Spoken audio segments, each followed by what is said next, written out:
let's start. So நம்ம மட் பாட் heat ஆகிற வரைக்கும் நம்ம இதோடைய ப்ரைம் இன்க்ரீடியன்ஸ் வந்து பார்த்துருவோம். டாப்பியோக்கா ஆலவள்ளி தான். இதை வந்து நம்ம ஒரு 500 grams ஆலவள்ளியை வந்து பீல் அவுட் பண்ணிவிட்டு க்யூப்ஸாக கட் பண்ணி சால்ட் அண்ட் டர்மரிக் பவுடர் போட்டு ஃபுல்லாக இது குக் ஆகிற வரைக்கும் பாயில் பண்ணி வச்சிடணும். இதுக்கு நம்ம யூஸ் பண்ணுற ஆயில் வந்து கோகோனட் ஆயில். அபவுட் ஒரு 50 ml கோகோனட் ஆயில்.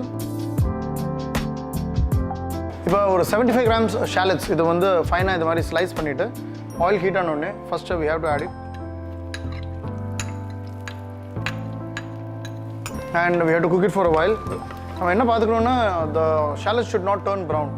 இதே மாதிரி டிரான்ஸ்லூசன்ட் ஸ்டேஜில் தான் இதோடைய நெக்ஸ்ட் ப்ராசஸ் நம்ம வந்து ஸ்டார்ட் பண்ணணும். ஸோ இப்போ அந்த ஸ்டேஜில் நீங்கள் பார்த்தீங்கன்னா தெரியும் ஆனியன்ஸ் இது ப்ரௌனும் இல்லை ஆனால் போட்ட ஸ்டேஜ்லேருந்து மாறிடுச்சு.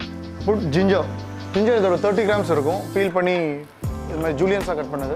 ஜிஞ்சர் குக் ஆகி அந்த ஃப்ளேவர்ஸ் வெளியே வர ஃபீல் ஆன உடனே we'll have to combine the garlic.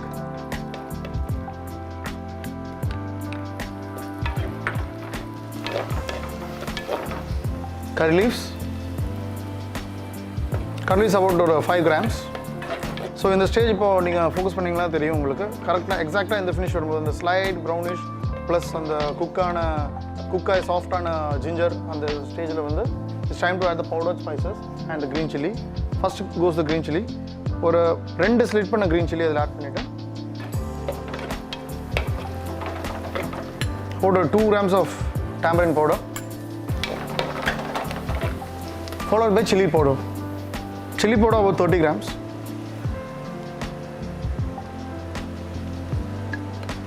Chilli ஊற்றின உடனே should be followed by water.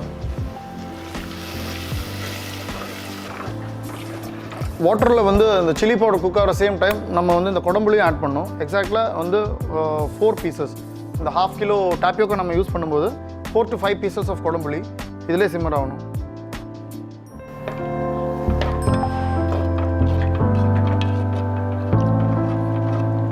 இப்போ இந்த கிரேவி நல்லா பாயில் ஆகி இதோடைய சில்லியோடைய ரா ஃப்ளேவரெல்லாம் போயிடுச்சு. சுத்தமாக இங்கே ஸ்மெல் வரல. அட் த சேம் டைம் அந்த கொடம்புளியோடைய ஸ்மெல் வந்து ரொம்ப ஸ்ட்ராங்காக இருக்குது. ஸோ இது வந்து நமக்கு ஒரு sign that all raw flavours are gone அப்படின்றது. சால்ட் போட்டுடலாம்.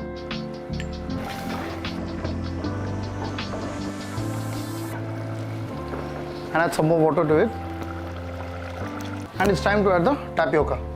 கிரேவி பார்த்தீங்கன்னா இதுதான் இந்த திக்னஸ் பார்த்துக்கோங்க. டாப்பியோக்கா போட்டதும் இது இன்னும் கொஞ்சம் டைட் ஆகும் பிகாஸ் இட் லீவ்ஸ் ஸ்டார்ச். இதோடைய ஸ்டார்ச்னால கிரேவி வந்து இன்னும் கொஞ்சம் திக்காகும். ஸோ இந்த கலர் பார்த்தீங்கனாலே உங்களுக்கு தெரியும். It looks so attractive. Gravy ரொம்ப திக்கர் ஸ்டேஜில் கொஞ்சம் வாட்டர் ஆட் பண்ணி அதை ரெடியூஸ் பண்ணணும். வேறு எதுக்கும் இல்லை, அந்த ஃப்ளேவர்ஸ் வந்து அப்போ தான் கம்ப்ளீட்டாக அந்த டாப்பியோக்கா உள்ளே வந்து இன்ஃப்யூஸ் ஆகும். இப்போ நம்ம இதோட லாஸ்ட் ஸ்டேஜில் வந்துட்டோம். கிரேவியோட ப்ராப்பர் திக்னஸ் வந்துடுச்சு. இப்போ இதுக்கு வந்து ஒரு தாளிப்பு டெம்பரிங் வந்து பண்ண வேண்டியிருக்கு. ஆயில் ஹீட் ஆகிடுச்சு. வெந்தயம் followed by curry leaves. Tempering ready ஆனோடனே வடிச்ச கிரேவியில் ஊற்றி மிக்ஸ் பண்ணுற வேண்டியதுதான். ஸோ இந்த கிரேவி பார்த்தாலே ரொம்ப ரஸ்டிக்காக இருக்கும். இதோடைய திக்னஸ் இது தான். நம்ம ஸ்பூனில் இருந்து எடுத்தாலும் அது விழுறதுக்கு பார்த்தீங்களா ரொம்ப போரிங் கன்சிஸ்டன்சி கிடையாது. ஜஸ்ட் ஒரு ட்ராப்லெட்ஸாக தான் வந்து வரும். அந்த டாப்பியோக்காவும் அந்த கிரேவியும் அப்படியே கோட் ஆகி ஒரு ஃபைன் ஃபினிஷிங் பாடியோடு இருக்கும். இப்போது கப்பா வடிச்சது இஸ் ரெடி.